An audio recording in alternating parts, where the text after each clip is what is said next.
ఇది మోదీ కుర్చీ బచావో బడ్జెట్ సబ్కా సాత్ పెద్ద బోగస్. వికసిత్ భారత్లో తెలంగాణ లేదా? కేంద్ర బడ్జెట్లో తెలంగాణకు తీవ్ర అన్యాయంపై సీఎం రేవంత్ రెడ్డి ఆగ్రహం వ్యక్తం చేశారు.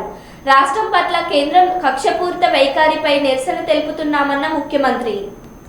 ఈరోజు సబ్కా సాత్ సబ్కా వికాస్ అనేదైతే ఉందో ఈ స్లోగన్ బోగస్ అని చెప్పి బీజేపీ నిరూపించింది.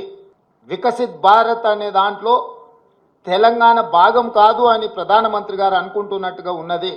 అసలు మొత్తం బడ్జెట్ను స్థూలంగా చూస్తే వికసిత్ భారత్ 2047 48,21,000 కోట్ల రూపాయల బడ్జెట్ను చూస్తే కుర్చీ బచావో బడ్జెట్ లాగా ఉన్నది. బీహార్కు ఆంధ్రప్రదేశ్కు తప్ప ఇతర రాష్ట్రాల పట్ల కేంద్ర ప్రభుత్వం వ్యవహరించిన తీరు కేవలం కుర్చీని కాపాడుకునే ప్రయత్నంలో భాగంగానే ఈ బడ్జెట్ను ప్రవేశపెట్టినట్టుగా కనిపిస్తుంది.